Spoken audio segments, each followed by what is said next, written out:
রাঙামাটিতে ধীরে ধীরে স্বাভাবিক হতে শুরু করেছে জনজীবন, চলছে গণপরিবহন, খুলেছে দোকানপাট, কিন্তু স্থানীয় অর্থনীতির মূল চালিকা শক্তি পর্যটন খাতে বিরাজ করছে স্থবিরতা।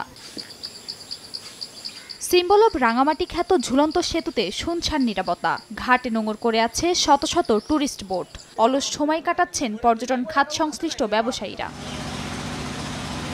একই অবস্থা কৃষিপণ্য অবতরণ ঘাটেরও। মৌসুমি ফলের শেষ পর্যায়ে ঘাটগুলোতে বাগানি, ব্যবসায়ী ও শ্রমিকের হাঁক ডাকে ব্যস্ত থাকার বদলে পড়ে আছে শুনশান নীরবতায়। কাজ না থাকায় উৎকণ্ঠায় দিন পার করছেন শ্রমিকরা। কোটা সংস্কার আন্দোলনকে ঘিরে দেশের চলমান অস্থিতিশীল পরিস্থিতির প্রভাবেই এমন অবস্থা।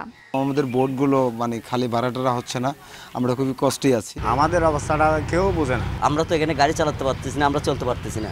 বর্ষা মৌসুমে পর্যটক আসার শুরুর এ সময়ে বুকিং বাতিল সহ প্রতিদিনই লোকসান গুনতে হচ্ছে পর্যটন খাত সংশ্লিষ্ট ব্যবসায়ীদের। চলমান পরিস্থিতির কারণে জেলায় পর্যটন ও কৃষি খাতে শত কোটি টাকার বেশি ক্ষতি হয়েছে দাবি চেম্বার অব কমার্সের। নগদের কাছে সব গ্রাহকই প্রিয়, তাই তো সারা দেশে ক্যাশ আউট চার্জ সবচেয়ে কম।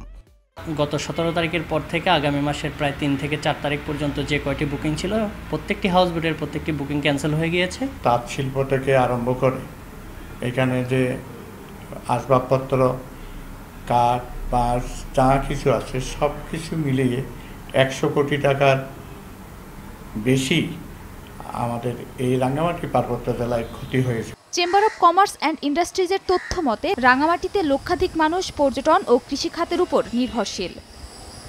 সময় সংবাদ, রাঙামাটি।